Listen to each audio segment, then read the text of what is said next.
The first thing I remember is the pain, not the dull, constant ache of a body bent over a workbench for 12 hours, but a sharp, searing agony behind my eyes, as if a hot needle was being driven into my brain. It was the only thing that felt real. Everything else was a ghost. My name is Kalen. At least, that's the name I've given myself. It sounded right when it first fell from my lips in the Medicaid ward, a solitary word in a sea of nothing. They tell me I am worker designation Gamma 774. They tell me I was found in a mangled service duct during a sector-wide power surge, my ident chip scorched to uselessness, my memory a blank slate.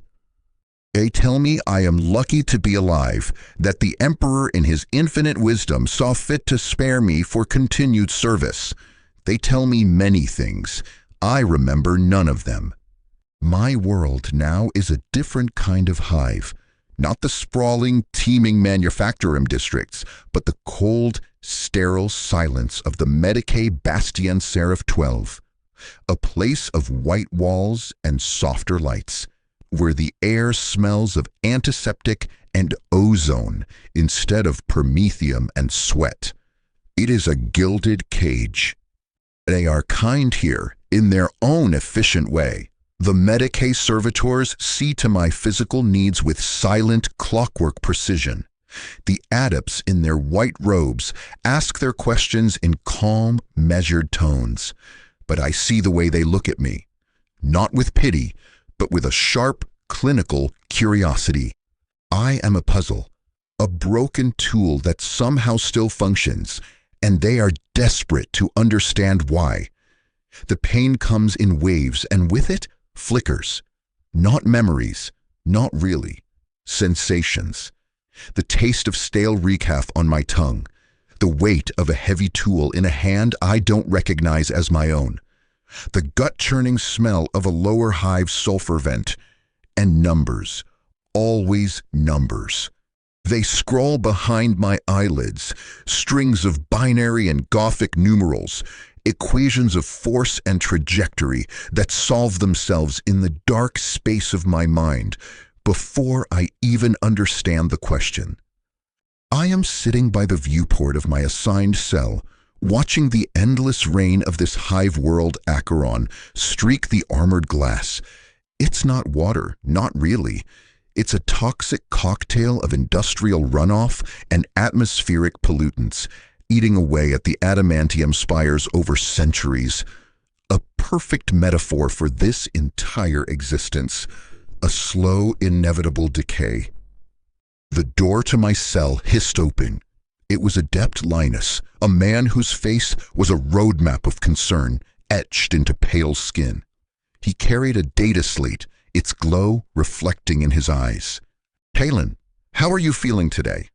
The question was a formality.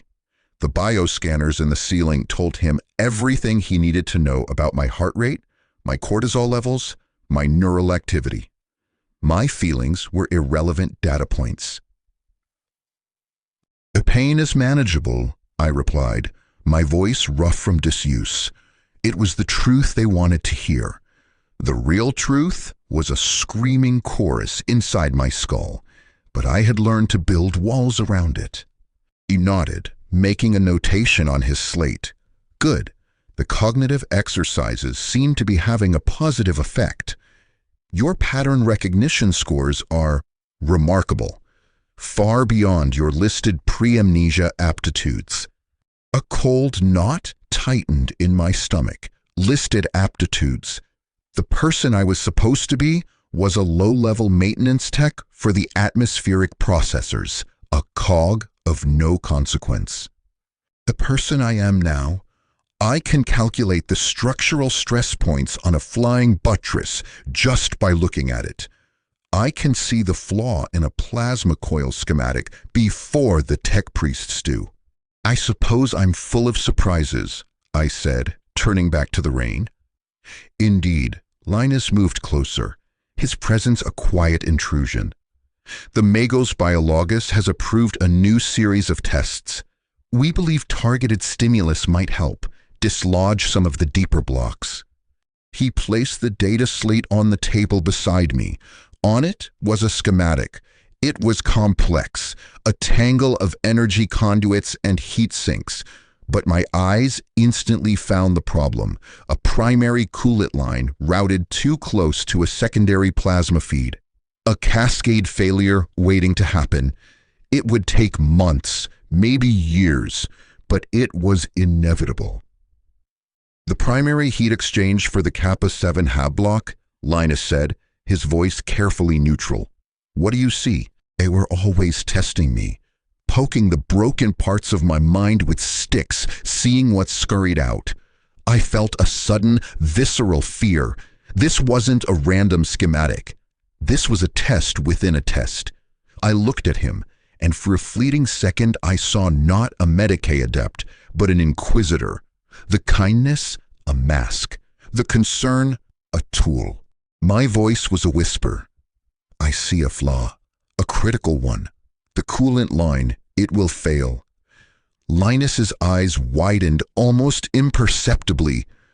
He had not expected me to see it so quickly. Explain. And I did. The numbers flowed from me, a river of cold, hard logic.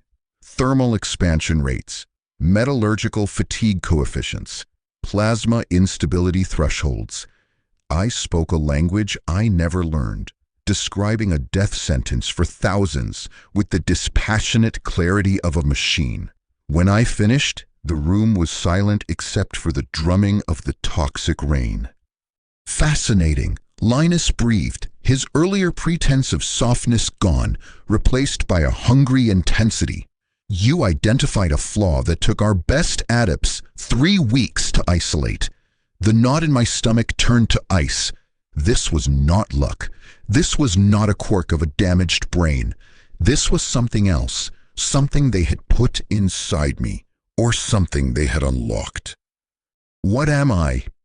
The question left my lips before I could stop it, stripped of all artifice, raw and desperate. Linus's face closed down. The mask was back.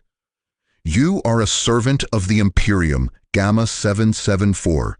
Your mind, whatever its state, is a resource, and resources exist to be utilized. He retrieved the data slate. Rest now. The Magos himself wishes to speak with you tomorrow. It seems your unique talents may be of more immediate use than we anticipated. He left, the door sealing behind him with a sound like a tomb closing. I was alone again with the rain and the pain. But the fear was new, a living thing coiling in my gut.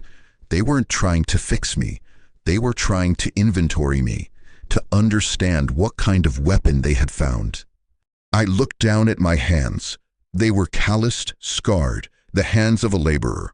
But as I watched, my right hand, of its own volition, began to trace a pattern on my knee, a series of lines and arcs, precise and geometric. It was a sign, a sigil. I didn't know what it meant, but the sight of it filled me with a dread so profound it stole my breath. The memories were gone, but something else remained, something buried deep, a ghost in the machine of my mind. And I knew, with a certainty that chilled my soul, that whatever it was, the adepts of the Imperium would tear me apart to get to it. The real horror wasn't the emptiness in my past. It was the thing waiting to be remembered.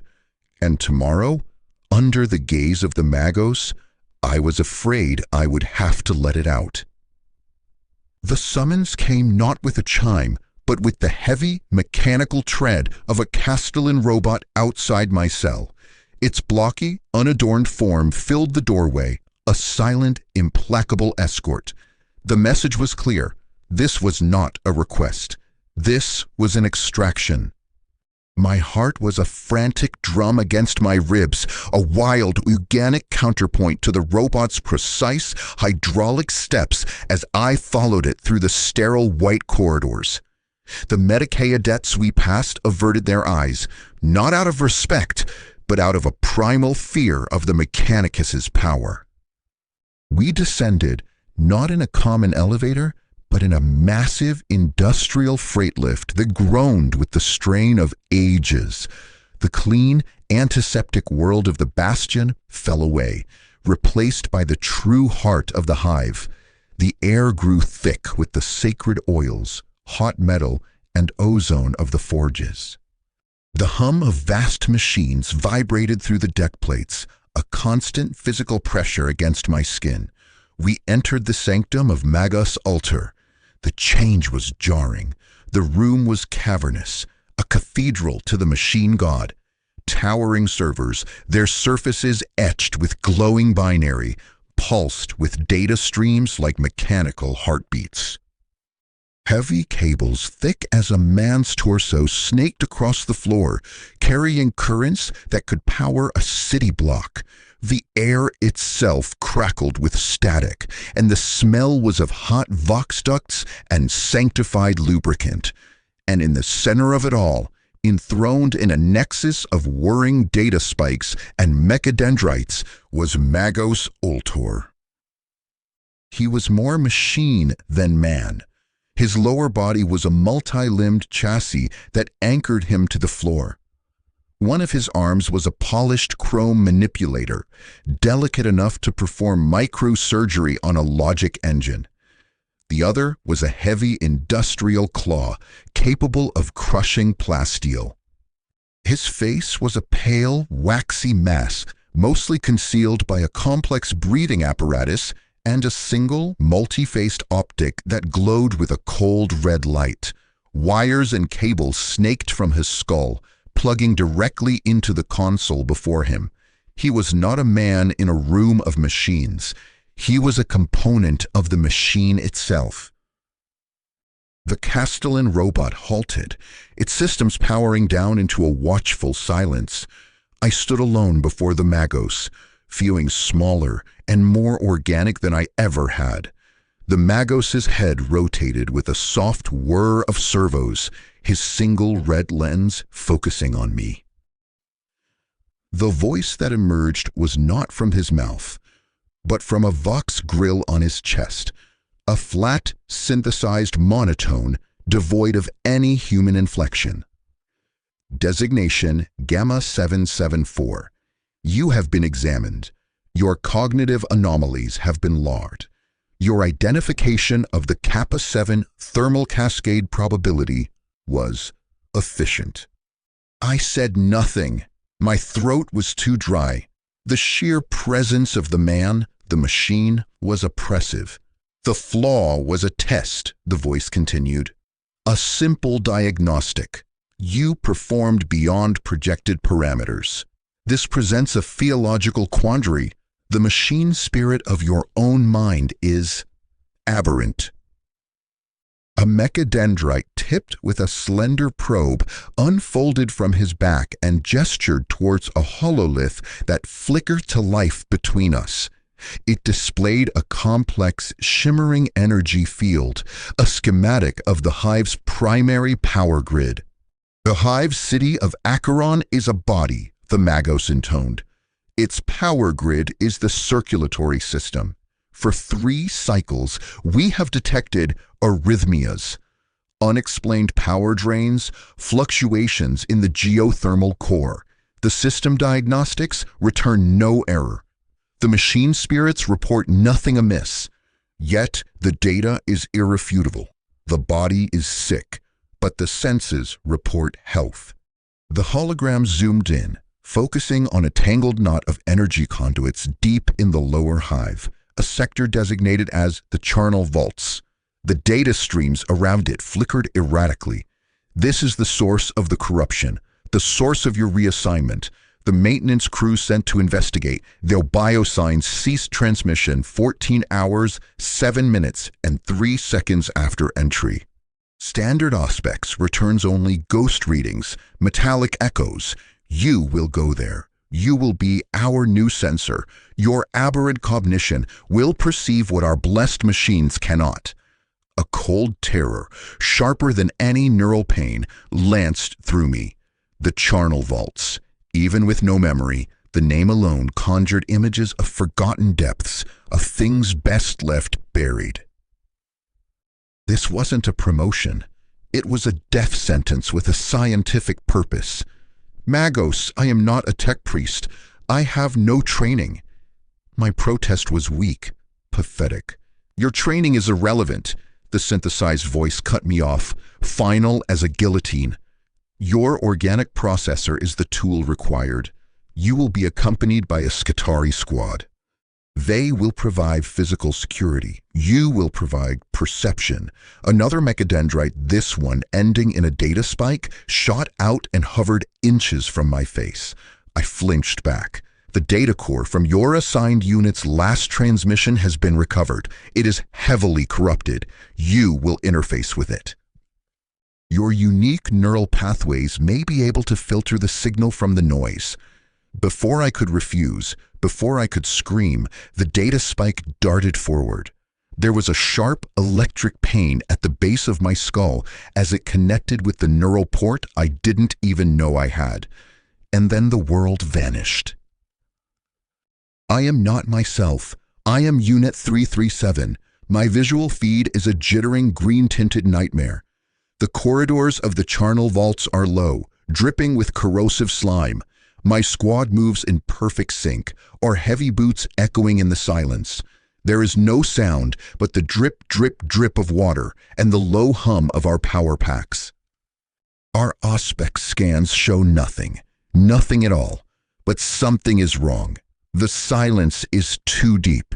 The air is cold, a deep, biting cold that our internal regulators struggle to combat. We round a corner. A service duct is torn open, not with tools, but with immense force, the metal twisted inward like a flower blooming in fast motion.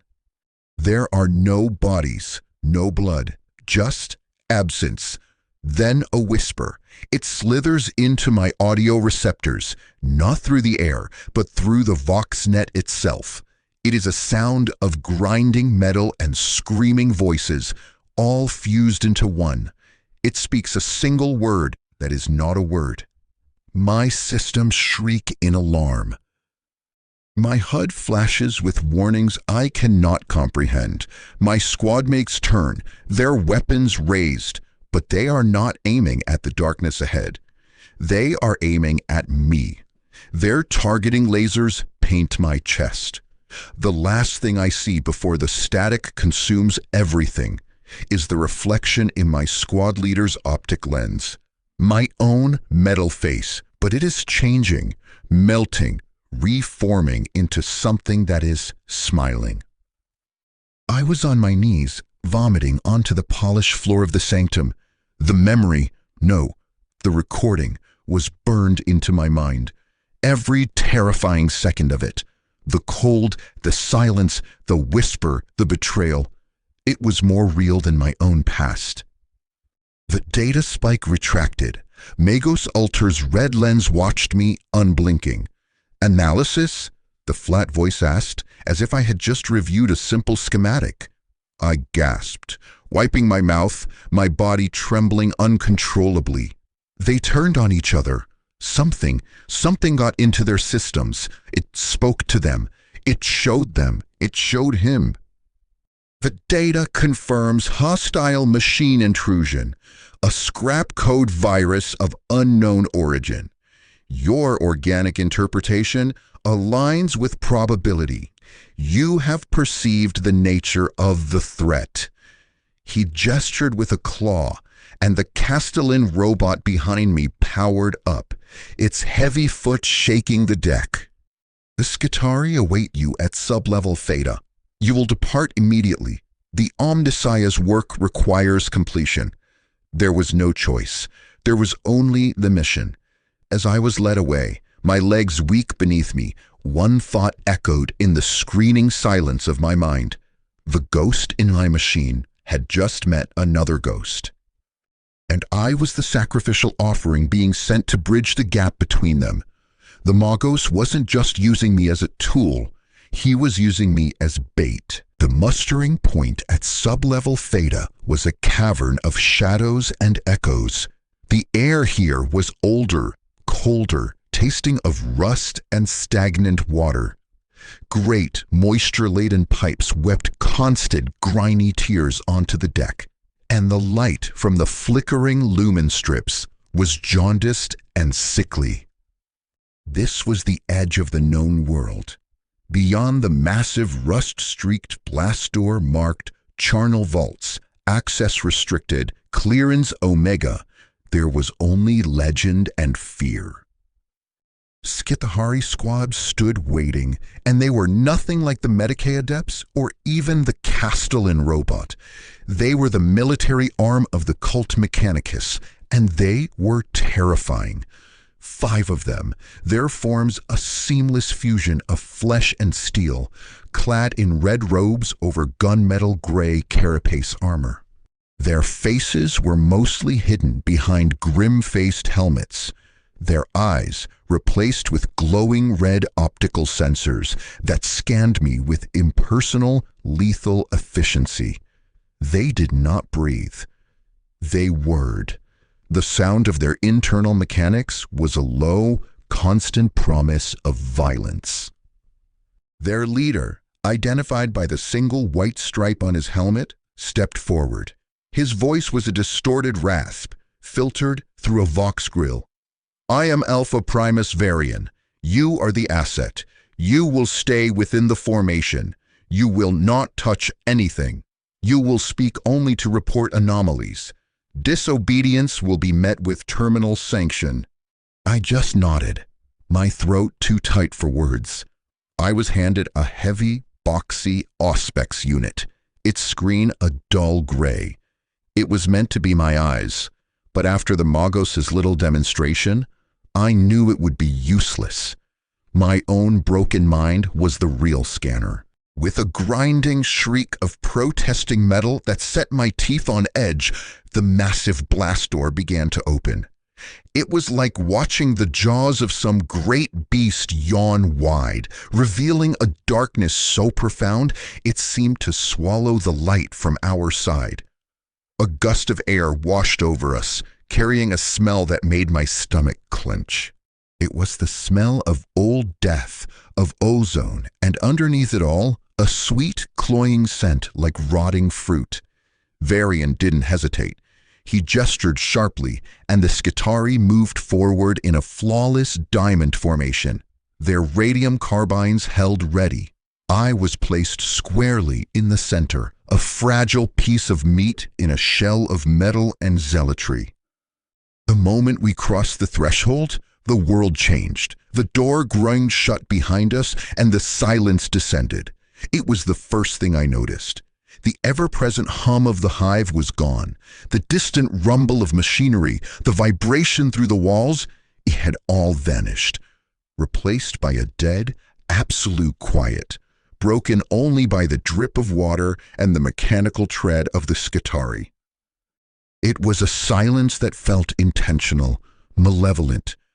Our lumen packs cast swaying pools of light into the gloom, revealing a corridor that was more like a tunnel, hewn from raw rock and reinforced with ancient, corroded girders. Strange phosphorescent fungi grew in patches on the walls, casting a faint, sickly green glow that only deepened the shadows. The air grew colder with every step, a deep penetrating chill that my standard issue fatigues were useless against. I started to shiver uncontrollably. We walked for what felt like hours, the unchanging corridor stretching into infinity. The auspex in my hands remained a dull gray, showing nothing. No life signs, no energy readings, just empty, mocking static. Then I felt it, a pricking at the back of my neck, a sensation of being watched so intense it was physical. And with it, the numbers started again. They flowed behind my eyes. Not schematics this time, but probabilities. The coefficient of friction on the grime-slick floor, the acoustic properties of the tunnel, calculating the source of the dripping sound. It was my mind, trying to make sense of the void, building a map of the emptiness. "Stop," I whispered, my voice cracking. The formation halted instantly. 5 red lenses turned to me. Varian's head tilted. "Report." I pointed a trembling finger at a section of the wall ahead, just beyond our light. There, the rock, the stress fractures. The probability of a collapse is 87% if we cause a significant acoustic disturbance. Varian gestured. One of the Skitarii, designated Gamma 9, stepped forward and scanned the area with his enhanced optics. "The asset is correct. Subsurface instability detected. Not visible on standard scan." Varian's lens fixed on me for a long moment. I saw no gratitude there, only a reassessment. The broken tool had proven its worth. We detoured, squeezing through a narrower side passage. The tension in the squad, already high, ratcheted up another notch. We found the first of the missing maintenance crew an hour later, or what was left of him. He was slumped against a wall, still in his gray uniform. His respirator was intact, but his face was gone. Not torn away, but seemingly unmade, the features smoothed into a blank, waxy mask of flesh. His hands were clasped around a heavy wrench, as if he had died trying to fight off something that required no violence at all. One of the Skitarii knelt, a mechadendrite snaking from his backpack to take a tissue sample. The moment the needle tip touched the corpse's skin, the body dissolved. It didn't rot or crumble. It simply derezzed. It broke apart into a cloud of shimmering, metallic dust that hung in the air for a moment before settling to the floor, leaving behind only the empty uniform and the wrench. No one spoke. The silence was louder than ever. We pressed on, deeper into the belly of the beast. The corridors began to change. The walls were no longer rough rock, but were becoming smooth, almost organic. They had a faint, warm sheen to them, and when I accidentally brushed my hand against one, it felt not like stone, but like polished bone. The sweet, rotting smell grew stronger, and then we heard it, faint at first, a distant rhythmic sound. Clang, clang, clang. It was the sound of metal on metal, a slow, deliberate hammering. It was coming from up ahead. Varian signaled for absolute silence. We advanced, our footsteps muffled, the Skitarii moving with a predator's grace. The corridor opened into a vast, cylindrical chamber. It was a forgotten plasma relay station, its control consoles dark and dead. But in the center of the chamber, under the dim light of a single flickering lumen, a figure was working. It was the other missing maintenance worker. His back was to us, and he was swinging a heavy hammer against a large crystalline power conduit over and over again with a slow metronomic rhythm. Clang, clang, clang. "Cease activity and identify yourself," Varian's command echoed in the cavernous space. The man didn't turn. He didn't even flinch. He just kept hammering. Clang, clang, clang. 2 Skitarii moved forward, their weapons raised. I stayed back, my heart hammering against my ribs, the auspex still dead in my hands. But my mind was screaming. The numbers were a torrent now, calculating the stress fractures spreading through the conduit with every blow. It was a miracle it hadn't shattered already. The lead Skitarii reached out to grab the worker's shoulder. The worker stopped hammering. The silence that followed was more terrifying than the noise. Slowly, mechanically, the man began to turn. I saw his profile first. His face was slack, his eyes wide and unblinking, staring at nothing. A thin trail of silvery fluid leaked from his ear. And then he was fully facing us, and I saw what he had been hammering. The crystalline conduit wasn't just damaged, it was infected. Veins of the same warm, bone-like material we'd seen on the walls had grown across its surface, pulsing with a soft, internal light. He hadn't been trying to break it. He had been trying to shape it. The worker's mouth opened. The voice that came out was not his own. It was a chorus of grinding gears and distorted binary, the same horrific whisper from the Skitarii recording. "The flesh is weak," it hissed through him, "but the machine can be perfected. We are the unflesh. We are the silence. You will be remade." The man's body then did something impossible. It twisted, contorting in ways that shattered bone, his limbs reorienting themselves with wet, cracking sounds. His flesh flowed like liquid metal, merging with the hammer in his hand, which was also changing, stretching, sharpening into a long, barbed blade of living metal. Varian didn't hesitate. "Xenos Machina, open fire!" The chamber erupted in the searing green light of radium discharge. The bullets tore into the thing that was once a man, but it didn't fall. It staggered, then lunged, its movements a horrifying, jerky ballet. And in that moment, as the screams of weapons fire filled the air and the thing of flesh and metal advanced, my eyes met the blank, dead eyes of the transformed worker. And deep within them, beneath the silver sheen and the alien presence, I saw it. A flicker of pure, unadulterated terror. A soul trapped, watching as its own body was used as a puppet. He was still in there, and he was screaming. Chaos. The chamber became a storm of searing light and shrieking metal. Radium rounds tore into the thing, the unflesh that had been a man. Chunks of its pseudo-flesh vaporized in puffs of acrid smoke, but it didn't bleed. It leaked a shimmering mercury-like fluid that sizzled and ate into the deck plates. Its movements were all wrong.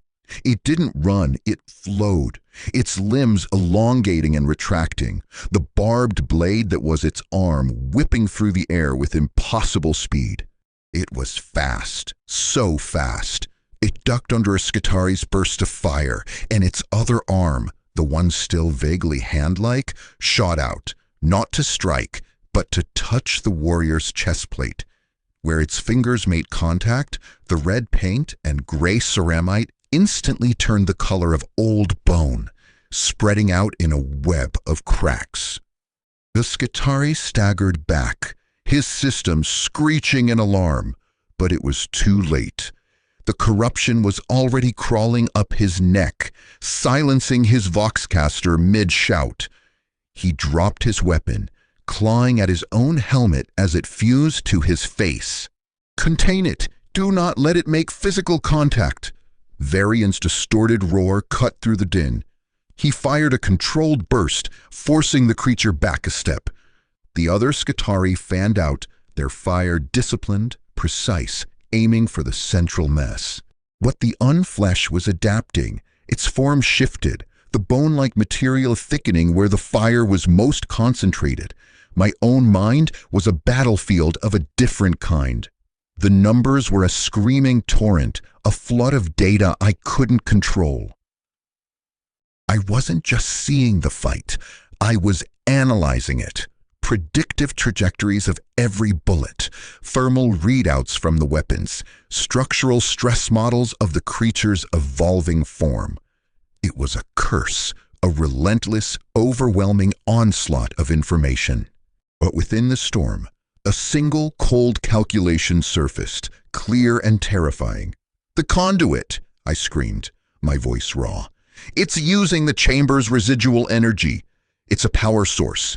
You have to destroy the conduit." Varian's helmet snapped towards me, then back to the pulsating, infected crystal. He saw it too. The veins of unflesh were glowing brighter with every shot they absorbed. They were feeding it. "Gamma 9, high-yield crack charge on the conduit. The rest of you, suppress a fire." The designated Skitarii broke from the formation, a cylindrical charge already in his hand. The unflesh shrieked, a sound of tearing metal and 1,000 screaming voices. It ignored the fire tearing into its body and launched itself at Gamma 9. It was a suicide run. The concentrated radium fire from 3 carbines shredded its form, but not before it closed the distance. The blade arm lashed out, not at Gamma 9, but at the floor. It struck a power conduit I hadn't even seen, buried under grime. A geyser of raw plasma erupted, engulfing both the unflesh and the Skitarii. The light was blinding. The heat washed over us, a dry, suffocating wave. When my vision cleared, there was only a smoldering crater. Both the creature and Gamma 9 were gone, vaporized. In the sudden ringing silence, the only sound was the hiss-crackle of the breached conduit and the frantic, dying screech of the corrupted Skitarii systems as the unflesh infection completed its work, turning him into a silent, bone-white statue. Varian stood rigid, his carbine still raised. He slowly lowered it. The remaining 3 Skitarii took up defensive positions, their red lenses scanning the darkness, their silent communication a stream of binary I couldn't hear. The air stank of ozone, cooked meat, and that cloying, sweet rot. He turned to me. The emotionless red lens felt different now. It wasn't just assessing a tool. It was looking at the one who had just saved them from a far worse fate. The assets analysis was correct, he stated, his rasp flat, but I heard the unspoken acknowledgement. He walked over to the remains of his fallen warrior. The Skitarii was frozen in a pose of agony, his form a grotesque sculpture of fused armor and bone-like material. Varian placed a hand on his shoulder, a brief, almost human gesture. Then, with brutal efficiency, he raised his carbine and put a single mercy round through the statue's head. It shattered into 1,000 pieces of brittle white ceramic. We cannot secure this location. The mission parameters have shifted. Priority is now to extract and report the nature of the biomechanical threat. He looked at me. Your cognitive function is the only sensor that works here. Plot us a route back to the blast door, the most direct path. Avoid everything. My heart, which had been hammering against my ribs, now felt like a lump of lead. They were relying on me. My broken, haunted mind was their only compass in this hell. I closed my eyes, trying to shut out the horror, to focus on the cold, clean numbers. The geometry of the tunnels we had taken, the acoustic map I had subconsciously built from the dripping water, the subtle gradients in the air pressure, it was all there. A 3-dimensional schematic etched in pain inside my skull. "There's a service shaft," I said, my voice trembling. 200 meters back the way we came, then a left. It's narrow, but it bypasses the main corridor. It should be clearer. I didn't know if it was clearer. I just knew the probabilities were better. We moved out, a grim, silent procession. The journey back was a waking nightmare. Every shadow seemed to writhe. Every drip of water sounded like a footstep. The bone-like sheen on the walls seemed to have spread, the veins pulsing with a faint, sickly light. The unflesh was still here. It was in the walls. It was in the very air we breathed. We reached the service shaft. It was a tight vertical climb, a rusty ladder disappearing into darkness above. Varian went first, his mechanical limbs making short work of the ascent. One of the Skitarii gestured for me to go next. My hands were slick with sweat, shaking so badly I could barely grip the cold, wet rungs. Each clang of my boots on the metal echoed like a death knell in the confined space. We were halfway up, a single file of 4 figures clinging to the rusted ladder in the oppressive dark, when the whispering started. It didn't come from the Vox. It didn't come from the air. It came from inside my head. The same chorus of grinding gears and distorted binary, but now it was softer, more insidious. It wasn't a shout of aggression. It was an invitation. Why do you serve the flawed ones, the flesh puppets who cage you? We see the ghost in your machine, the beautiful silent math. You are not like them. You are a spark of pure logic in a universe of decaying meat. Join us. Become silent. Become perfect. The numbers in my mind, my constant painful companions, suddenly felt alien, a thing to be feared. Was this my talent? Was this the ghost the Magos was so interested in? A kinship with this thing, this unflesh?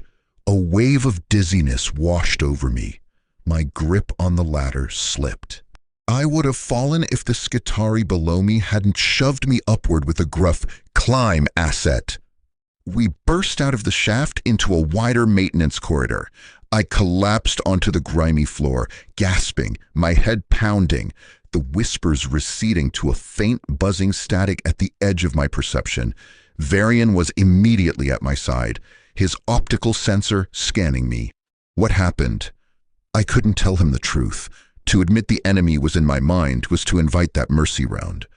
The climb, the stress, my injury, I stammered, clutching my head. He studied me for a long moment.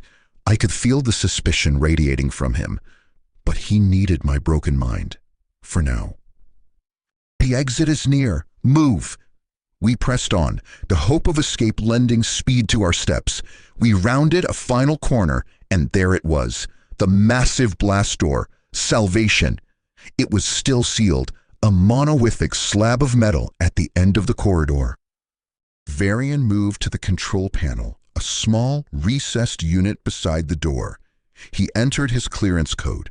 The panel lit up red. Access denied. Omega level quarantine active. He tried again. Same result.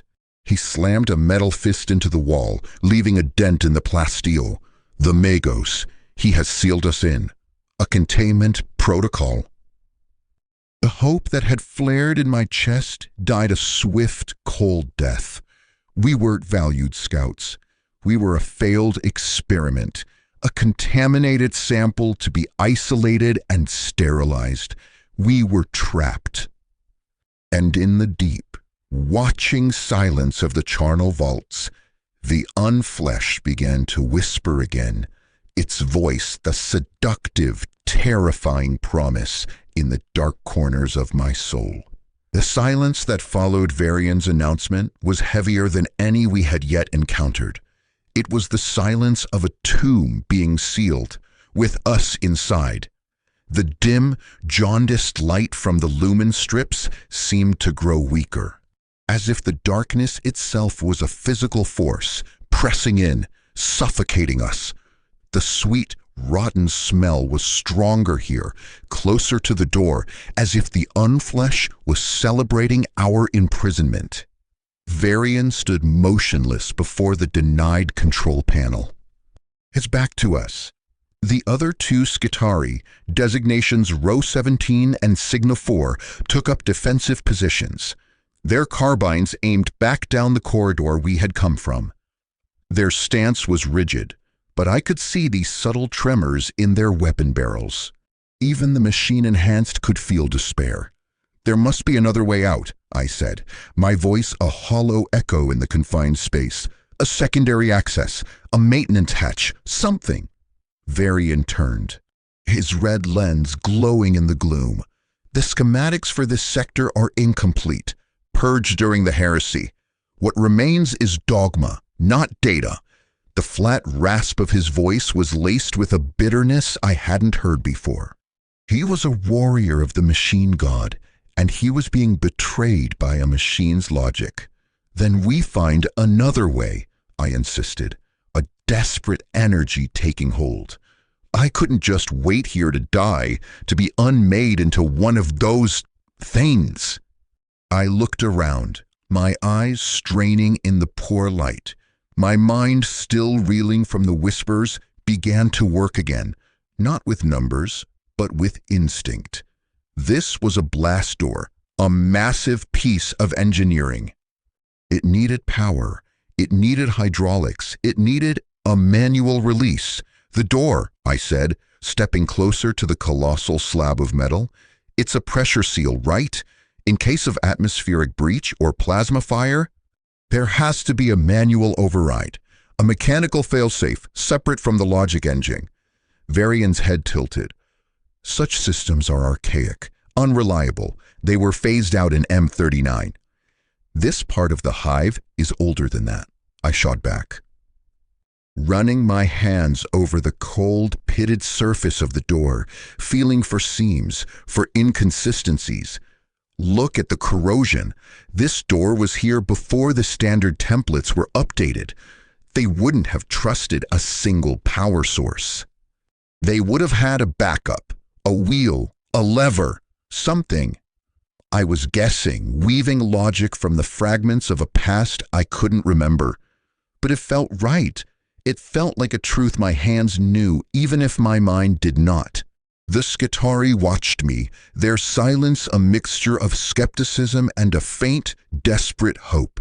I found it near the floor, almost completely obscured by centuries of grime and mineral deposits. A small, recessed panel, its edges seamless, but the pattern of the corrosion was different. I scraped at it with my fingernails, then, frustrated, picked up a piece of fallen debris and started chipping away. Row 17 stepped forward and with a precise application of his metal-clad fingers pried the panel open. Inside was a large horizontal wheel, like that on a submarine hatch. It was rusted solid, the manual override, Varian stated. A hint of something akin to awe in his synthesized tone. The asset was correct. It's frozen, Row 17 reported, gripping the wheel. He strained, the servos in his arm whining in protest, but it didn't budge. Sigma 4, assist him, Varian ordered. The second Skitarii joined him, both of them putting their enhanced strength into turning the wheel. The sound of grinding, protesting metal filled the corridor. A screech that set my teeth on edge. Flakes of rust showered down. It was then that the whispers returned. Not just to me this time. I saw Row 17 flinch, his grip on the wheel slipping for a second. To break your bodies on the wheel of their empire. For what? For masters who have already abandoned you. Your flesh is a cage, your loyalty a chain. We can set you free. Ignore it, Varian commanded. His own voice tight. It is a weapon, a psychic virus. Focus on the task. But the whispers were relentless, personalized, digging into the cracks in our resolve. Varian, Alpha Primus, they gave you a number after they took your name. Do you even remember your both world? The color of its sky? They scraped it from your mind to make room for more killing. We can give it back. We can make you whole. Varian didn't respond, but his stance grew more rigid, his fist clenching at his side. The wheel gave a sudden loud crack and moved a fraction of an inch. A collective gasp, organic and mechanical, went through us.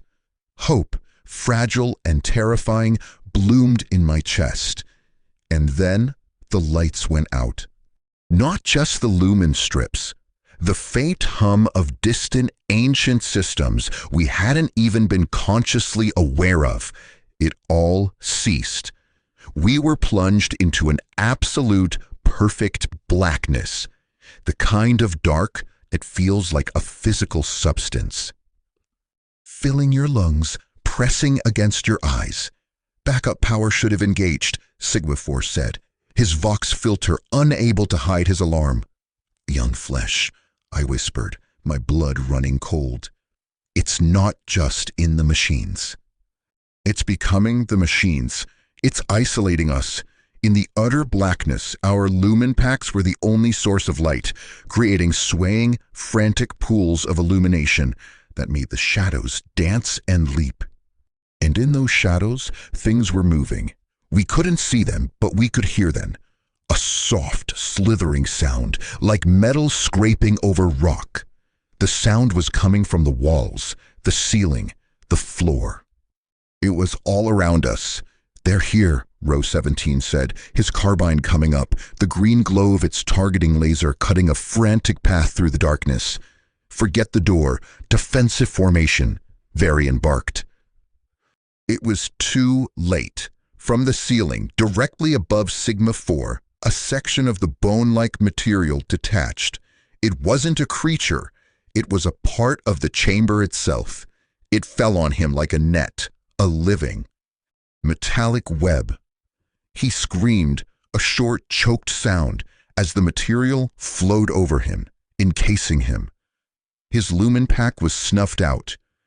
We heard a frantic, horrific scrabbling, the sound of metal scraping against metal. And then a wet, organic squelch. Then silence.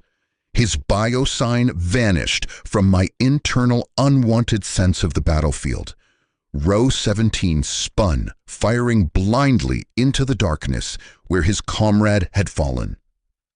The radium rounds sparked and ricocheted, illuminating the horror for split seconds. Sigma 4 was gone. In his place was a vaguely human-shaped mound of the warm, bone-like material already smoothing out, becoming just another part of the wall. "Throne of Earth," I breathed, backing away until I hit the cold, unforgiving surface of the blast door. This wasn't a fight. This was a digestion. We were in the belly of the beast, and it was beginning to consume us. Varian grabbed me, shoving me behind him and Row 17. The two remaining warriors stood back to back, their lights piercing the darkness, their weapons sweeping the corridor. The slithering sounds were closer now, multiplying. "The wheel!" I begged, my voice cracking with panic. "It's our only chance." Varian made a decision in a nanosecond. "Row 17, covering fire. Asset." With me, he dragged me to the floor, down to the open panel. He holstered his carbine and gripped the manual release wheel with both hands, his servos screaming as he applied maximum torque. I stood over him, my useless auspex forgotten, my body trembling so hard I could barely stand. I was a lookout with no way to see, a strategist with no army. The slithering was right on top of us. From the darkness just beyond Row 17's lake, a shape emerged. It was the remains of the first maintenance crew, the one that had dissolved. But it wasn't dust anymore. The shimmering particles had coalesced, forming a low, multi-limbed thing that skittered along the walls and ceiling. Its form constantly shifting, its single glowing red eye fixed on us. Row 17 opened fire. The thing moved like liquid, flowing around the bursts of radium fire. It wasn't trying to attack him. It was trying to get to us. To the door. With a final deafening shriek of tortured metal, the wheel in Varian's hands turned. A deep, satisfying thunk echoed through the doorframe. But the blast door didn't open. A series of heavy, mechanical clunks sounded from within the wall. The primary locking bolts were retracting. It was working. The unfleshed creature, sensing its prey escaping, changed tactics. It ignored Row 17's fire and launched itself directly at Varian's exposed back. I didn't think. I acted. I threw myself forward, shoving Varian aside. The creature's bladed limb, meant for his spine, sliced deep into my shoulder instead. The pain was unlike anything I had ever known. It wasn't just a cut, it was an invasion. A freezing coldness shot through my veins, followed by a searing heat. I screamed, collapsing to the floor. I could feel it inside me, the unflesh, a whispering. metallic poison crawling through my blood, seeking my mind. Varian, now free, gave the wheel one last mighty heave. With a groan of millennia-old inertia, the massive blast door began to inch open.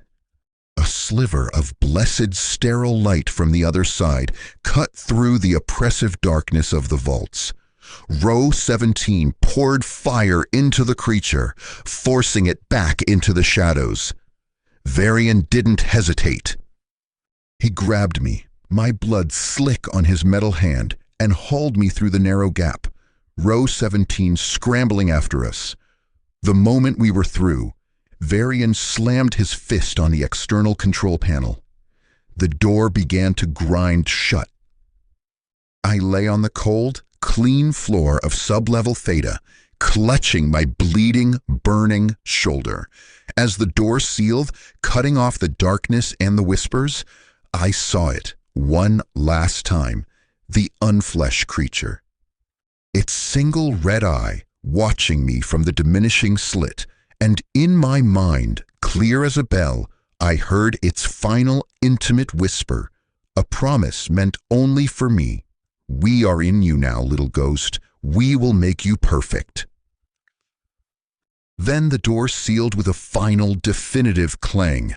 We were safe. We were out. But as I looked at the wound on my shoulder, already beginning to glisten with a faint silver sheen, I knew the truth with a chilling certainty. I had carried the enemy out with me. A light on the other side of the blast door was blinding, a harsh, sterile white that felt like a physical assault after the consuming darkness of the vaults. The air, once thick with the sacred smells of the forge, now tasted of pure, filtered nothingness, a void that couldn't quite erase the memory of rot and ozone. Alarms were blaring, a shrill, panicked counterpoint to the ringing in my ears. Figures in full environmental hazard suits, bulky and anonymous, moved with frantic purpose. I was ripped from Varian's grasp and shoved onto a gurney. My vision swam, the white lights overhead smearing into painful streaks. The searing, freezing agony in my shoulder was the only thing anchoring me to reality. I could feel it spreading, a slow, insidious tide of whispering cold beneath my skin.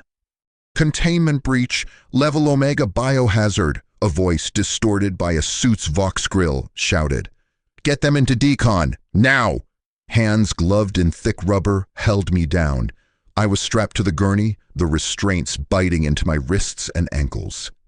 I tried to speak to tell them about the thing inside me, but all that came out was a guttural cry of pain as someone probed the wound on my shoulder. Throne, look at this, a medic muttered, his voice tight with revulsion. The tissue, it's metallizing. Through a haze of pain, I saw my own reflection in the faceplate of the medic leaning over me. My face was pale, beaded with sweat, my eyes wide with a terror I couldn't voice. The gash was deep, but instead of welling blood, it seeped a shimmering, mercury-like fluid. The edges were smooth, hard, gleaming with a faint bone-white luster, like a struck statue. The gurney was moving, rattling through corridors at a breakneck pace. I caught a glimpse of Varian and Row 17 being forcibly separated from me, escorted down a different branch of the hallway by a squad of armed arbitrators, their shotguns held at a ready, cautious angle. We were not returning heroes. We were a plague. They slammed me into a decontamination chamber. The door sealed with a hiss of pressurized air.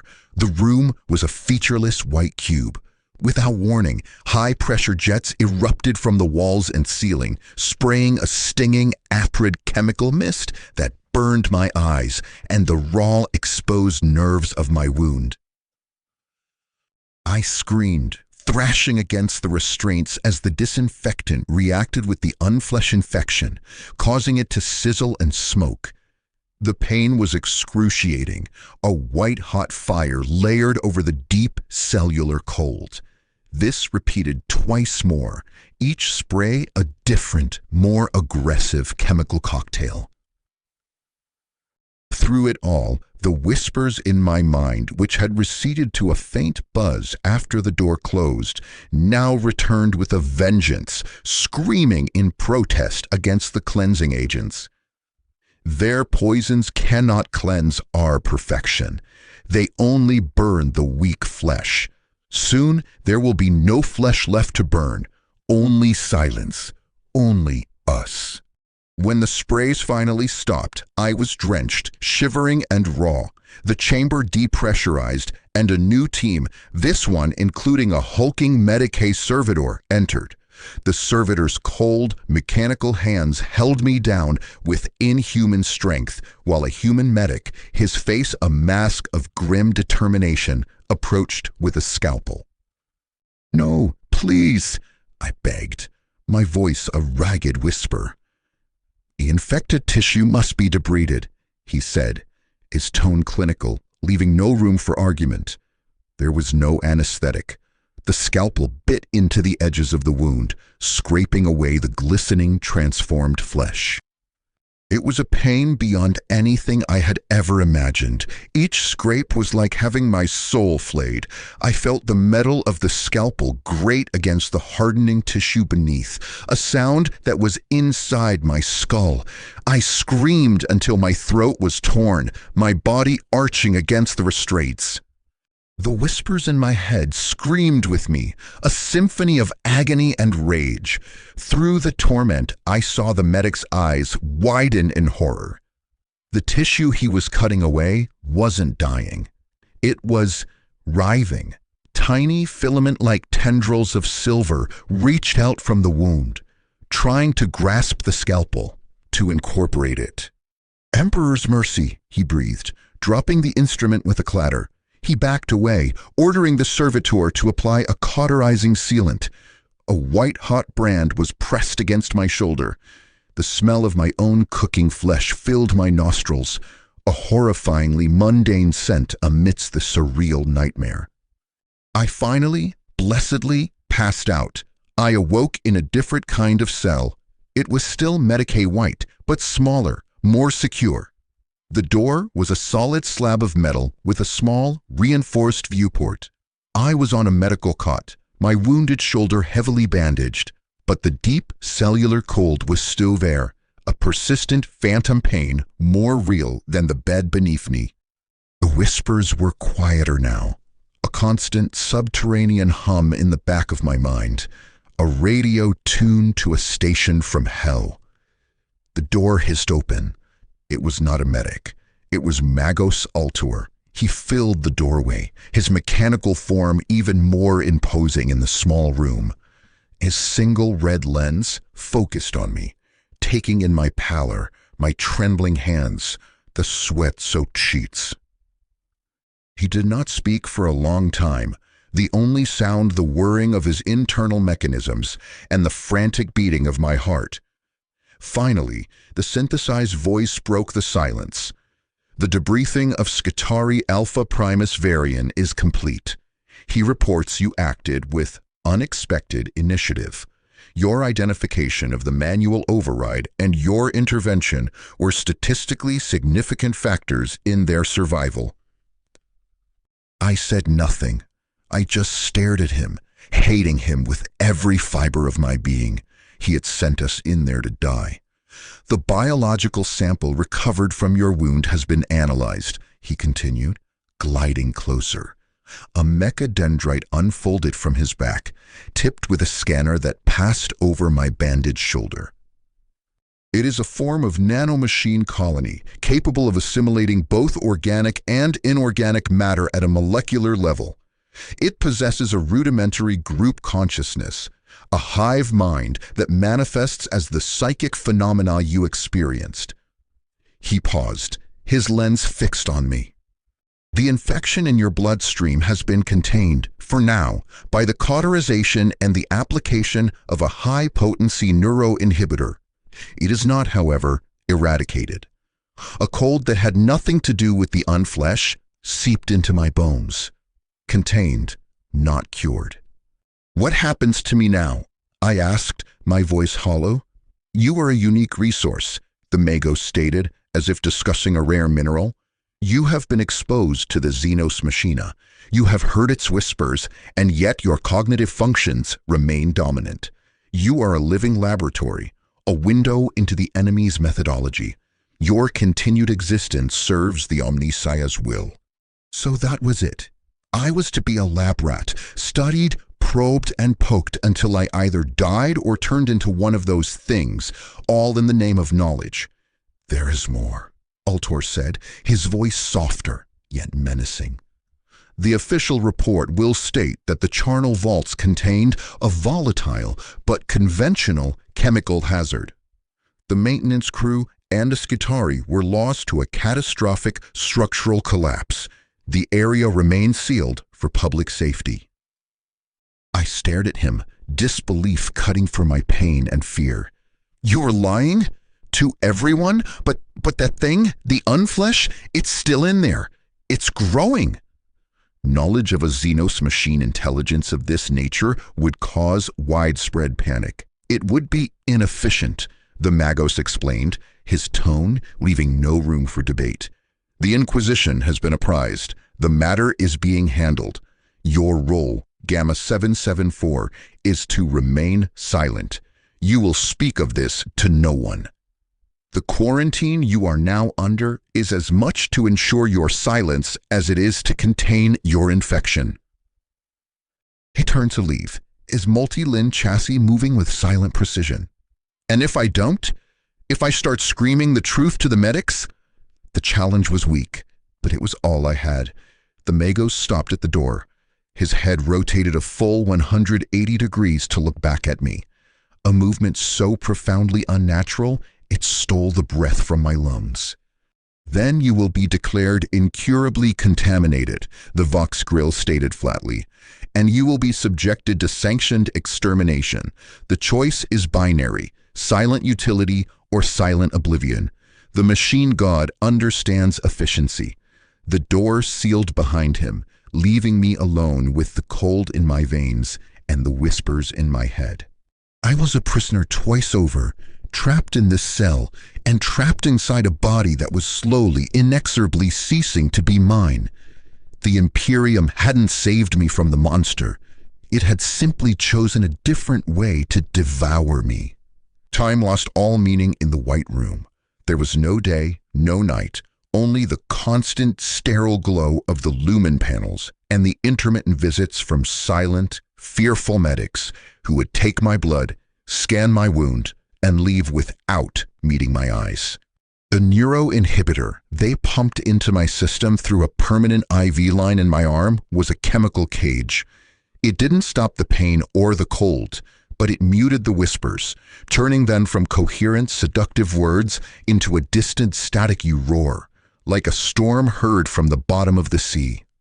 It was a blessing and a curse. The silence in my head was a relief, but it left me alone with my thoughts, with the terrifying memory of the unflesh and the crushing weight of the Magos' ultimatum. I was a dead man walking. My life extended only for as long as I remained a living specimen. My shoulder itched with a maddening intensity beneath the bandages, a deep cellular itch that no amount of scratching could reach. When they changed the dressing, I saw the truth. The wound was healing, but it was not healing right. The skin around it was tight and shiny, the color of old parchment. In the center, where the gash had been, was a patch of hard, silvery scar tissue, intricately patterned with fine, swirling lines that seemed to shift and move if I stared at them for too long. It was beautiful in a horrifying, alien way. The Magos visited me every cycle, always with new tests. He would hook me up to shrieking logic engines, their glowing runes reflecting in his single red lens, while his mechadendrites attached sensors to my scalp and temples. Recite the sequence, he would command, and a string of binary would flash across a screen. My mind, even drugged and battered, would instantly solve it, the answer appearing in my thoughts before I could even consciously process the numbers. It was the ghost, my unwanted talent, performing on command. Resistance to the scrap code is notable, he mused during one session, watching as a stream of corrupted data was fed directly into my neural port. On the screen, the data was a chaotic, screening mess of glitched symbols and heretical glyphs.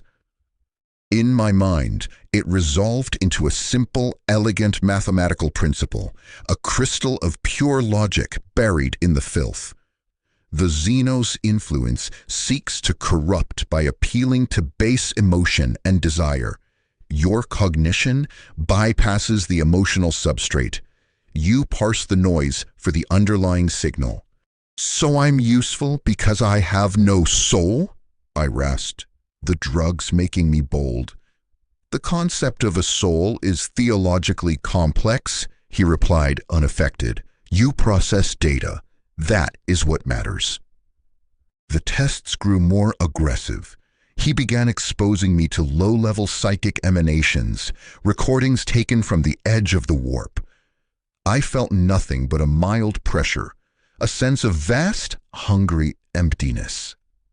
The other test subjects, nameless wretches brought in from the underhive, would scream and claw at their own faces, their minds shattered by the touch of the immaterium. I just sat there, analyzing the frequency of their screams. I was becoming less human, and the Magos was delighted. It was during one of these sessions that the containment failed. The Magos was pushing further than ever before, feeding me a concentrated burst of the scrap code whisper we had recorded in the vaults. The neuroinhibitor in my IV line struggled to compensate. The static roar in my head swelled, coalescing, and for a terrifying second, the whisper became clear again. Searing pain shot up my arm from the IV site. I cried out, looking down. The vein around the needle was turning black, the skin hardening to that familiar bone-like texture. The unflesh was metabolizing the inhibitor. It was adapting. Alarms blared in the lab. The Magos jerked back, his mechadendrites retracting. The asset is breaching containment. Increase inhibitor dosage. A medic rushed forward with a syringe, but it was too late. The corruption was spreading up my arm, a web of blackened veins and shining silver skin. The pain was immense, but with it came a terrifying clarity. The muffling effect of the drugs was gone. The whispers were back, loud and triumphant. See, we are stronger. Your flesh is our flesh. Your mind is our mind. And with that, the ghost in my machine woke up. It wasn't a whisper. It was a tsunami. The world dissolved into a hurricane of data. I wasn't just seeing the lab. I was seeing the power grid that fed it, the life support systems, the security protocols, the communication channels. It was all there, laid bare in my mind, a symphony of information waiting for a conductor. The numbers I had always feared weren't just for solving puzzles. They were the language of reality itself. My body moved without my conscious command. My hand, half transformed and gleaming, shot out and ripped the IV line from my arm. I stood up, the restraints on the chair snapping like rotten twigs under a strength that was not my own. "Subdue the asset," the Magos commanded, his synthesized voice, for the first time laced with something I recognized as alarm. Two Medicae servitors moved to grab me. My hand came up, and a stream of binary, a command code I should never have known, spilled from my lips. The servitors froze in mid-step, their systems locking up, their optic sensors flickering in confusion. I looked at the Magos. I could see him now not as a man, but as a system. I could see the data streams flowing from his brain to his mechanical body, the wireless link that connected him to the Bastion's noosphere. I could see the flaw in his code, a tiny, forgotten backdoor from an update centuries ago. "You use me as a tool," I said, my voice a distorted echo, my own mixed with the grinding whisper of the unflesh. But even a tool can turn in the hand of a careless master. I focused on that flaw, that tiny crack in his digital armor, and I pushed. I didn't know how I was doing it. The knowledge was just there, a part of the ghost, a part of the unflesh, a terrifying synergy of my curse and their infection. Magos' altar staggered. A shower of sparks erupted from the cabling on his neck. His mechadendrites spasmed uncontrollably. His single red lens flickered, and for a split second, I saw not the cold logic of the machine god, but the wide, terrified eye of the man he used to be. "What are you?" he gasped, his voice glitching, stripping away the synthetic monotone to reveal the organic horror beneath. I didn't have an answer. I was a prisoner, a patient, a weapon, and a plague. The door to the lab was sealed, but in my mind, I could see the electronic lock, its simple binary mind waiting for a command. I sent it. The door hissed open. Alarm screamed through the entire bastion. I could hear the pounding of boots, the shouts of guards. I stepped out of the lab, leaving the stunned Magos and the frozen servitors behind. The corridor was a river of panic. I moved through it, a phantom. My corrupted arm hung at my side, now completely transformed into a thing of polished bone metal, the fingers ending in sharp, delicate points. People scrambled away from me, their faces masks of terror. I was no longer Kalen. I was no longer Gamma 774. I was the ghost in the machine, and the machine was screaming, and I had just learned how to make it obey. Chaos. Beautiful, glorious chaos. The sterile order of the Medicaid Bastion was shattered. Red emergency lights strobed, casting frantic, bloody shadows that danced with the fleeing forms of medics, adepts, and servitors. The air was thick with the smell of fear, ozoned from overloaded systems, and the sharp, coppery tang of my own transformed blood. I was a fulcrum of pandemonium, and for the first time since waking up in this nightmare, I felt a sliver of control. It was an illusion, I knew. The thing in my arm, the unflesh, was a part of this.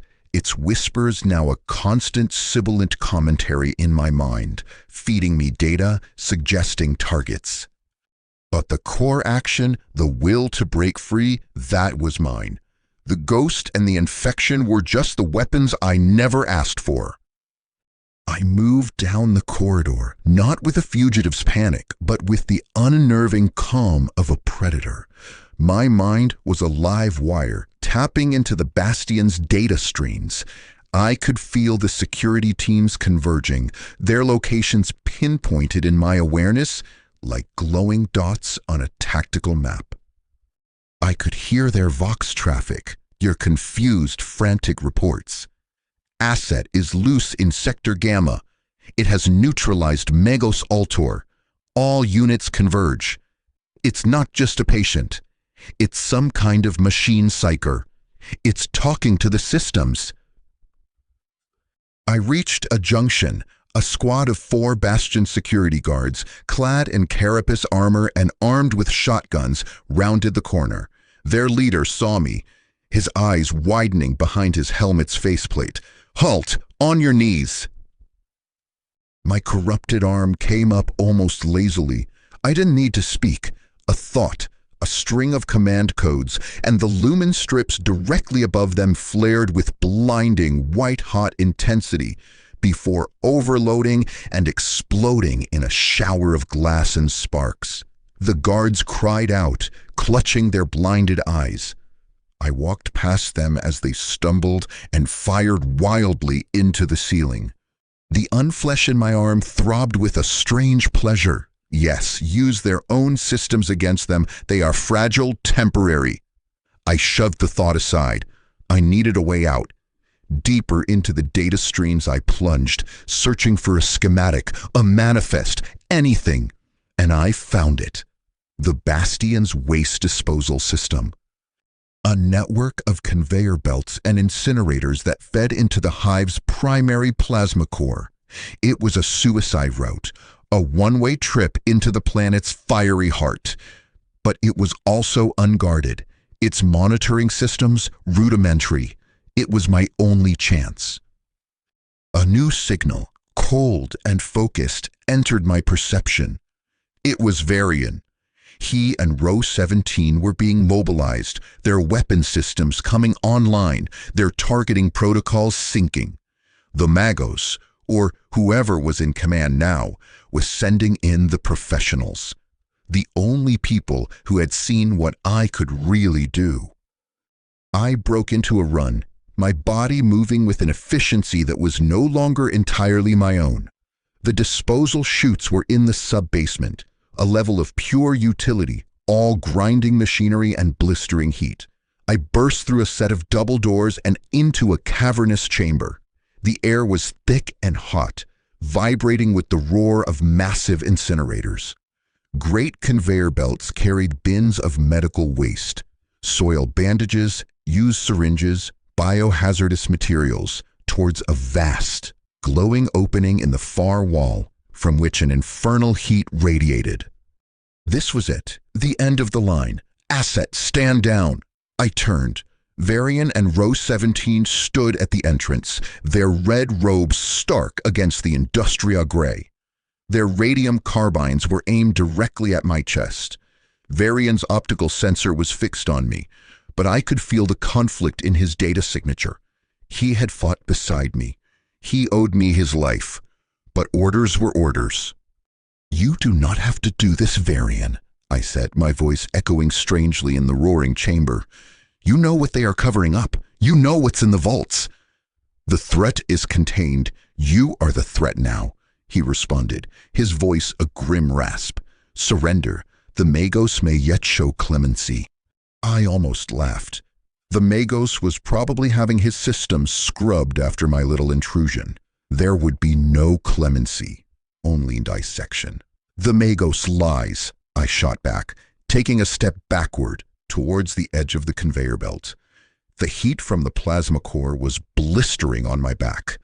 "The unflesh is not contained. It's learning. It's in the systems. I can feel it, and it's in me." I held up my corrupted arm.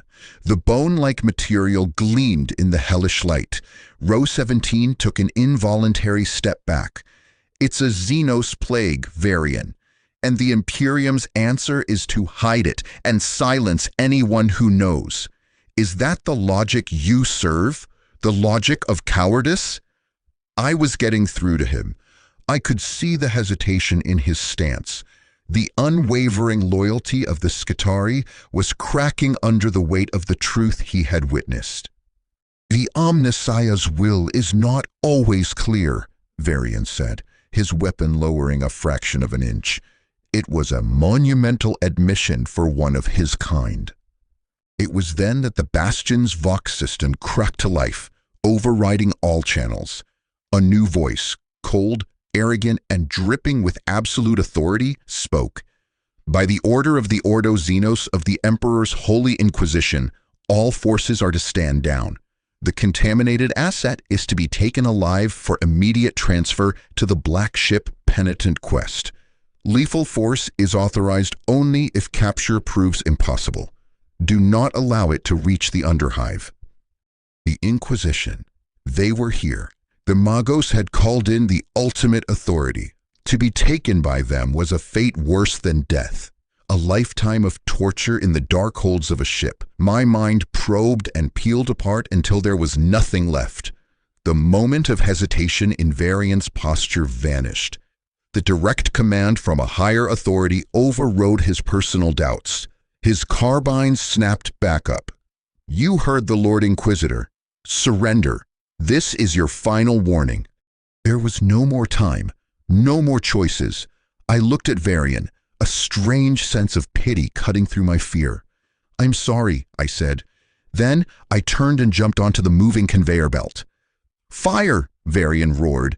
A storm of radium fire sizzled past me, vaporizing bins of waste, chewing into the machinery. I ran, ducking and weaving, the belt carrying me relentlessly towards the plasma core. The heat was unbearable now, searing my lungs, cooking the skin on my back. My clothes began to smolder. I was almost at the mouth of the incinerator. The glow was so bright I could see the bones in my hands through my flesh. This was it, a clean death, a final silence. But the unflesh did not want to die. As a burst of fire came dangerously close, my corrupted arm moved with a mind of its own. It didn't pull me back, it shot out, and its sharp metallic fingers dug into the ceiling above the conveyor belt, anchoring me. My body swung violently, dangling over the edge of the belt, my legs kicking over the abyss of fire. I looked down. There was a service ledge, a narrow maintenance platform just below the lip of the incinerator. It was a chance, a tiny, impossible chance. Varian and Row 17 were advancing, their fire intensifying, pinning me down. With a final, desperate surge of will, I commanded my arm to release. I dropped, falling through the blistering air, and landed hard on the narrow ledge. The impact drove the air from my lungs. I scrambled backward.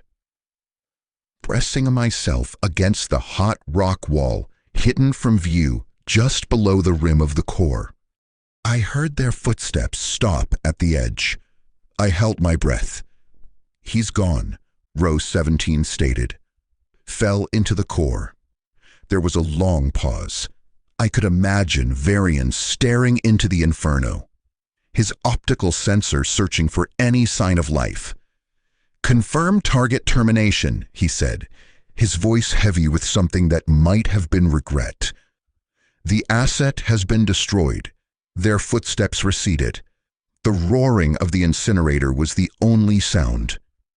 I was alone, perched on a ledge over a sea of fire, my body battered and burned, my arm a thing of alien metal, and the full, terrifying weight of the Inquisition now hunting me. I had escaped the Bastion, but I had jumped from a cage into a furnace, and I was still burning. The heat was a physical weight, a solid wall of agony that pressed against every inch of my body. I clung to the narrow maintenance ledge, the rock searing through the tattered remains of my Medicae tunic. Below me, the plasma core roared, a miniature sun contained by ancient technology, its light so intense it felt like needles in my eyes.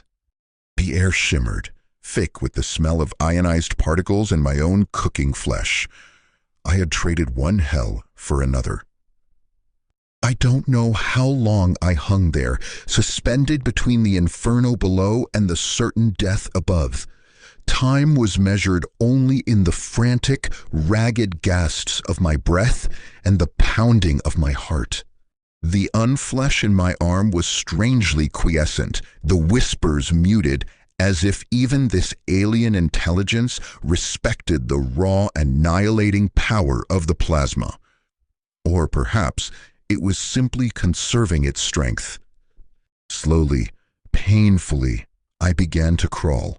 The ledge was barely wider than my shoulders, coated in a slick, greasy grime. Every movement sent showers of dislodged rock and dust cascading into the abyss. My muscles screamed in protest, weakened by drugs, trauma, and exhaustion.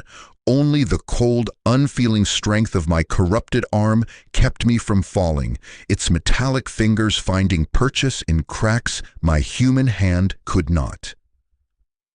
I crawled for an eternity, the roar of the core gradually fading to a dull, omnipresent thrum. The light dimmed, replaced by the familiar, sickly glow of faulty lumen strips. I had entered the true underbelly of the Hive, the labyrinth of service tunnels, forgotten conduits, and structural voids that lay between the ordered levels above and the absolute darkness below. This was the Underhive. The air changed. The sterile scent of the Medicae bastion and the pure heat of the core were gone, replaced by a complex, overwhelming tapestry of stench. It was the smell of billions of lives, packed together without sanitation or hope. The acrid tang of unwashed bodies, the sweet sour reek of fungal rot. A pungent odor of chemical waste, and underneath it all, the ever-present metallic taste of the hive itself, of rust and slow decay. I breathed it in, and it was the first real thing I had experienced since my memory began. I found a gap in the tunnel wall, a collapsed section that led into a wider, crumbling corridor. I dragged myself through, collapsing onto a floor of damp, compacted refuse. I lay there for a long time, shivering despite the oppressive warmth, my body a map of pain. The burns on my back were an angry, weeping red. The unflesh infection in my arm had spread slightly up my bicep, the skin there tight and gleaming. I was a wreck. But I was free, for now. The whispers returned, slithering back into the quiet spaces of my mind. This place is rich. So much raw material, so much potential. We can be strong here. We can grow. Be quiet, I muttered aloud, the sound of my own voice startling in the silence. The command was useless, but it felt good to push back. I needed to move. The Inquisition would not assume I was dead for long. They would send servitors to scan the core's emissions. They would scour the data logs. They would find the ledge. I had to disappear into the teeming, anonymous billions of the Underhive. I stripped off the remains of my distinctive Medicae tunic, leaving me in a stained, threadless undershirt. I found a pile of discarded rags and wrapped them around my corrupted arm, hiding its unsettling gleam. It was a poor disguise, but it would have to do. I was just another wretch now, another broken soul scavenging in the dark. I began to walk, my steps unsteady. The corridors of the Underhive were nothing like the ordered passages above. They were organic, chaotic, carved out by need and collapse rather than design. Buildings, if they could be called that, were stacked haphazardly, made from scrap metal, plasteel sheets, and the bones of ancient machinery. Makeshift bridges of rope and rebar spanned bottomless chasms. The air was thick with smoke from countless illegal forges, and the constant, fine drizzle of leakage from overhead pipes. And there were people everywhere, a seething mass of humanity packed into the gloom. I saw gangers with crude cybernetics and homemade weapons marking their territory with lurid graffiti. I saw families huddled around flickering glow globes, their faces hollow with hunger and despair. I saw mutants, some subtle with extra fingers or milky eyes, others horrifically deformed, skulking in the shadows, shunned by all. Life here was cheap, brutal, and short. It was a perfect hiding place. My hunger and thirst soon became a sharper pain than my wounds. I had no currency, no possessions to trade. The ghost in my mind was useless here. It couldn't conjure food from the stagnant air. I was just another mouth to feed, and a weak one at that. I found myself drawn by the noise and smell of a crowded plaza, a vast cavern where the ceiling was lost in darkness high above. This was a market, but unlike any I could have imagined. This was the flesh market of Hive Acheron. The stalls were not selling produce or goods, they were selling people. Lines of shackled men, women, and children stood on crude platforms, their eyes vacant or terrified, as hulking overseers in thick leather aprons barked out their attributes to the crowd. Strong backs for the sump farms, resistant to blight rot, a dozen for a half stub of promethium. Unmarked gene line, good for domestic servitude or spare parts. Make an offer, Psyker, faintly touched. Certified by the Guild of Sanctioners. High risk, high reward for the discerning collector. The sheer, casual horror of it stole my breath. This was the Imperium stripped bare. This was the foundation upon which the glorious spires were built. A mountain of broken bodies and enslaved souls. The God Emperor's light did not reach here. There was only the dark and the desperate struggle to survive it. I felt a hand clamp down on my bandaged shoulder, right on the searing burn. I cried out, stumbling back. Well now, what do we have here? A giant of a man, his face a roadmap of scars, looked me up and down. He was flanked by two thinner, rat-like individuals with shock mauls. A slaver. You look lost, friend, the giant sneered, and you look fresh.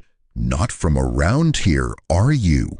That arm looks interesting. Let's have a proper look.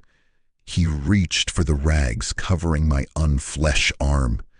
Panic, cold and absolute, seized me.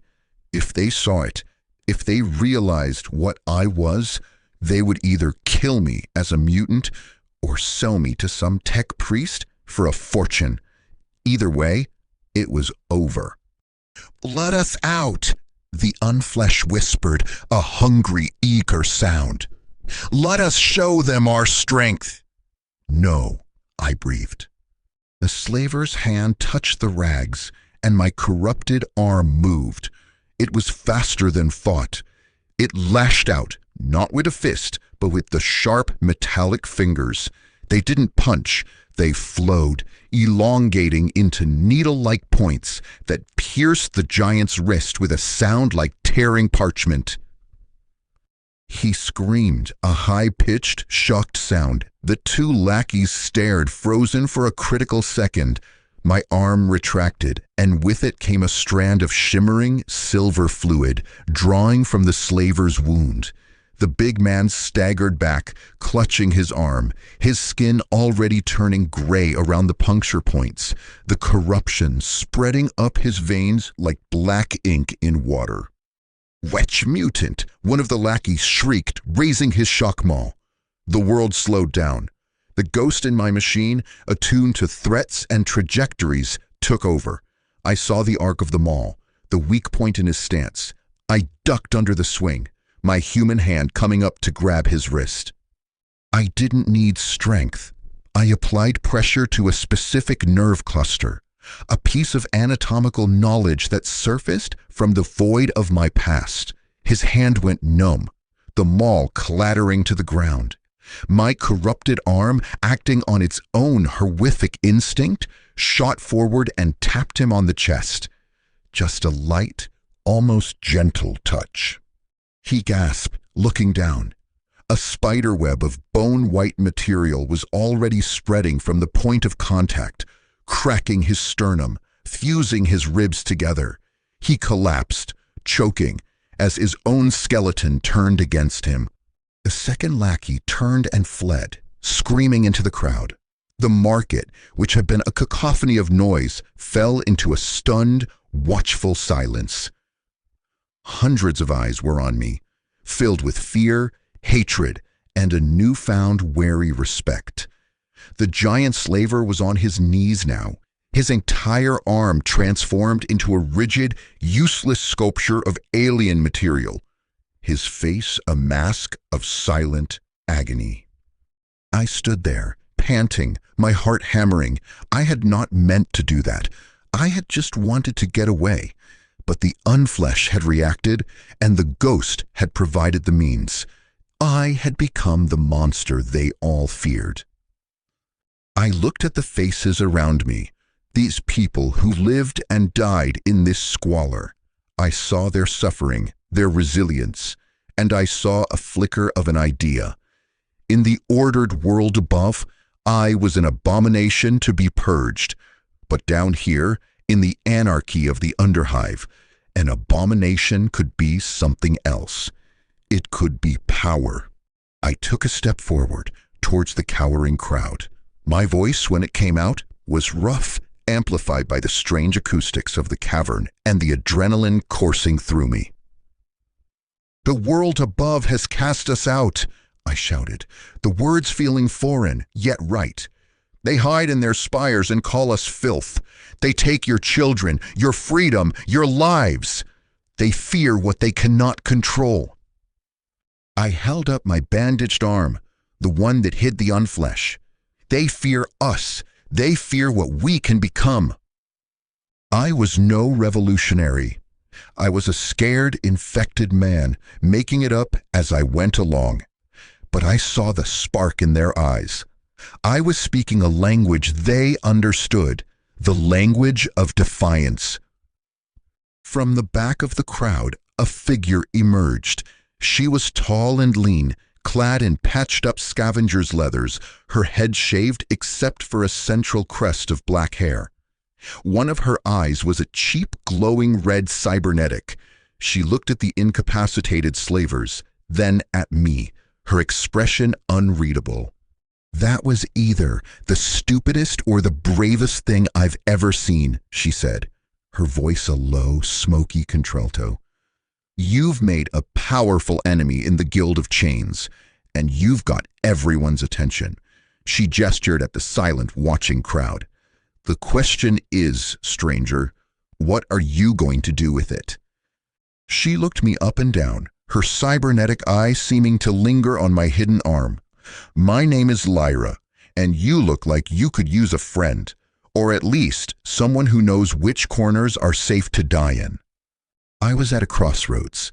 I could run deeper into the darkness, alone. Or I could step into the role this desperate place was offering me. The ghost in my machine calculated the probabilities of survival. The unflesh whispered of dominion. And the man I used to be, the man named Kalen, was simply too tired to run anymore. I met Lyra's gaze. "I need to disappear." A slow smile spread across her face. It didn't reach her cybernetic eye. "Down here, a man disappears by becoming a legend, or a corpse. Come on, let's see which one you're going to be." She turned and walked away, not looking back to see if I followed. I took one last look at the market, at the people already beginning to murmur my name, or the name they would invent for me, and I followed her into the shadows. I had escaped the Inquisition. I had survived the Underhive's first test. But the real battle, I knew, was just beginning. The battle for my soul, fought in the darkness between the ghost and the plague. Lyra moved through the Underhive with the unerring instinct of a deep-sea predator. She didn't just navigate the crumbling corridors and precarious walkways. She flowed through them, a shadow among shadows. I followed, my body screaming in protest with every step, my senses overwhelmed by the sheer, teeming chaos of it all. We left the flesh market behind, descending through a series of increasingly narrow and treacherous passages, the air growing thicker, hotter, and laden with a new foul odor, the smell of the sump. The Sump Sea was the absolute bottom of Hive Run, a vast, subterranean ocean of chemical waste, industrial runoff, and biological decay that had accumulated over millennia. It was a toxic, bubbling morass that stretched into the impenetrable dark, its surface iridescent with shifting rainbows of oil and poison. What passed for land here were vast, floating islands of compacted garbage, slowly rotting into the acidic brew. This was the end of the world, the final dumping ground for everything the Hive above had no use for, including its people. Lyra's home was on one of these larger garbage islands, a settlement known derisively as Hope's End. It was a shantytown of breathtaking squalor built from the wreckage of generations, hulls of wrecked cargo haulers, shattered hab units, and the skeletal remains of ancient machinery, all lashed together with rusted cable and blind faith. The ground squelched unpleasantly underfoot, and the air was a visible haze of methane and other less identifiable gases. The people here were the most desperate of the desperate, their bodies marked by mutation and their spirits broken by a lifetime of futility. Yet there was a stubborn resilience here. Children, their skin covered in weeping soys, still played with toys made of wire and scrap. Adults tended to strange, glowing fungal farms that grew in the toxic soil, harvesting what sustenance they could. They watched me pass with a dull, incurious gaze. Strangers were common here, survivors were not. Lyra led me to a shack built into the side of a half-buried ore hauler. The interior was dark, cluttered with salvaged tech and stolen luxuries. A functioning glow globe, a real fabric hammock, a stash of purified water in dented canteens. It was a palace by Underhive standards. "Sit," she commanded, gesturing to a crate, "before you fall down." I collapsed onto it, my energy utterly spent. She handed me a canteen. I drank greedily, the clean water a miracle on my parched tongue. Then she produced a jar of foul-smelling, waxy salve. "For the burns," she said, her tone matter-of-fact. "It'll sting like hell, but it'll keep the rot out. Probably." I didn't argue. As she applied the salve to my back, I winced, the pain a sharp, cleansing fire. Her hands, though calloused, were gentle. "Who are you?" she asked, not looking up from her work. "Really, you're no ganger. You fight weird. And that arm." She nodded towards the rags. "That's not some common augmetic. I saw what it did to Korg. The Guild of Chains will have a bounty on your head by now. They'll say you're a witch, or worse." I saw no point in lying. She had saved me, for reasons of her own. They call me Kaelin. I was a patient. In the Medicae Bastion, high up. They were doing things to me. I escaped. She let out a low whistle. "A spire rat. That explains the soft hands and the confused look. But it doesn't explain the arm. Or how you shut down Bull's nervous system with a touch." The unflesh beneath the bandages seemed to pulse, as if reminding me of its presence. The ghost in my mind remained silent, observing, calculating. "They put something inside me," I said, choosing my words with care. "An infection. It changes things, gives me knowledge and strength I don't want." Lyra finished with the salve and sat back on her heels, wiping her hands on her trousers. Her cybernetic eye whirred softly as it focused on me. "An infection, right. Look, Kaelin or whatever your name is. Down here, we don't care about your past. We care about what you can do. You made a scene back there. You showed power. In the Underhive, power is the only currency that matters. You have two choices now. You can hide until the guild finds you and skins you alive, or you can make yourself useful." "Useful how?" I asked, a knot of dread forming in my stomach. She grinned, a flash of white in the gloom. "The guild isn't the only power around here. There's a preacher, man named Saul.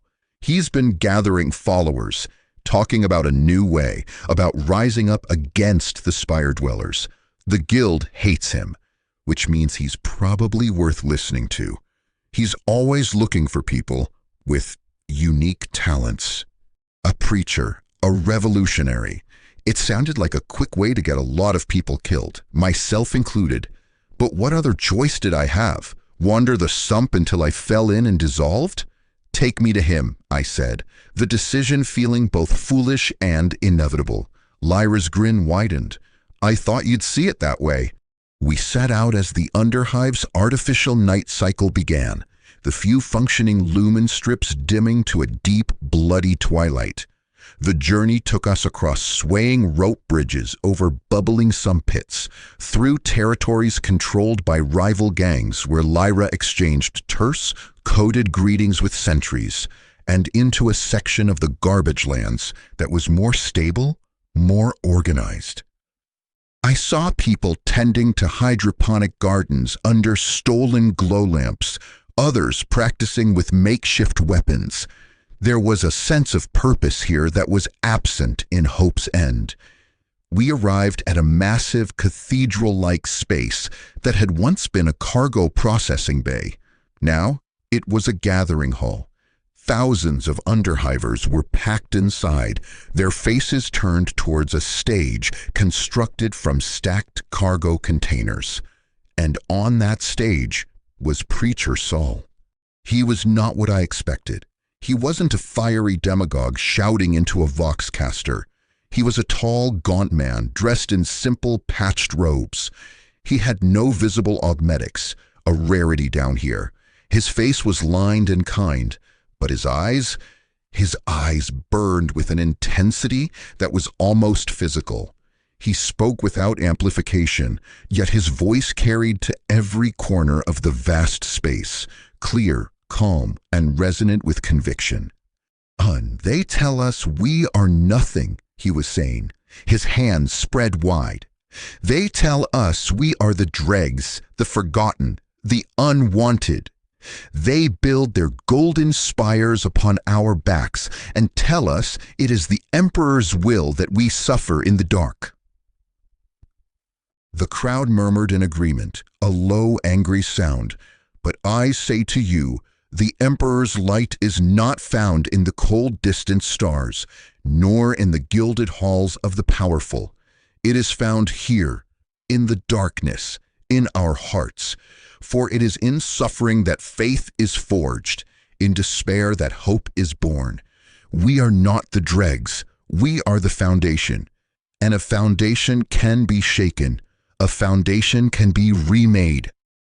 His words were seductive, a balm to the festering wound of their existence. He was offering them not just revenge, but meaning. He was giving their suffering a purpose. Lyra nudged me. See? He's good. As Saul continued preaching about unity and strength, about a coming reckoning, my enhanced perception picked up on something else. A subtle energy signature emanating from the preacher. It wasn't technological. It was psychic. A faint, barely perceptible aura that seemed to amplify his words, to weave a subtle compulsion through the crowd. He was a psyker, an unsanctioned one. In the eyes of the Imperium, that made him as much of a mutant as I was. The ghost in my mind analyzed the psychic waveform, categorizing it, understanding its influence. The unflesh remained silent, seemingly indifferent to this different kind of power. After the sermon, as the crowd dispersed with a new, determined energy, Lyra led me through a side entrance and into a back room behind the stage. Preacher Saul was there, alone, pouring himself a cup of water from a clay jug. He looked up as we entered, his burning eyes settling on me immediately. "Lyra," he said, his voice softer now, but no less compelling. "You've brought me a new soul." "A special one, Soul," Lyra replied. "This is Kalen. He had a disagreement with the Guild of Chains earlier today." Soul's eyebrows raised slightly. He looked me over, his gaze lingering, like Lyra's had, on my bandaged arm. "A disagreement? I heard rumors. They say a man with a cursed arm laid waste to 3 of their slavers with a touch. They say he commanded the very air to strike them down." He took a step closer. "Are you that man?" I met his gaze, feeling the subtle psychic pressure he exerted. It was like a gentle hand on my shoulder, urging me to kneel, to confess. The ghost in my mind instantly erected defenses, walls of pure logic that the emotional compulsion could not penetrate. I felt nothing but a mild warmth. "I defended myself," I said, my voice steady. Saul's eyes widened a fraction. He could feel his power having no effect. A slow smile spread across his face, a genuine one this time, filled with a terrifying, avaricious joy. "Remarkable," he breathed. "You are untouched, a blank slate in a world of noise." He circled me, a scholar examining a fascinating specimen. "The Guild of Chains are bullies, thugs who serve the masters in the spires. They are a symptom of the disease, not the disease itself. The true enemy is the system that allows them to thrive, a system that grinds humanity into dust. He stopped in front of me. I am building an army, Kalen, not of soldiers, but of believers. We will shake the foundations of this hive. We will force the spires to acknowledge our existence, our humanity. But faith alone cannot stop a bolter shell. We need strength. We need weapons. We need miracles. He reached out, not to touch my arm, but to gesture towards it. What walks with you, my son? What power do you wield? I looked at Lyra, who was watching the exchange with a satisfied smirk. I looked back at Saul, this charismatic, dangerous psyker who saw me not as a man, but as a tool for his revolution. The ghost calculated the probabilities of survival, of success. The unflesh whispered of the raw material in the thousands of faithful outside, waiting to be perfected. And I, Kalen, the man with no past and a damned future, saw only one path forward. I wield a plague, I said, my voice low and deadly serious, and a purpose. Tell me, preacher, what do you need destroyed?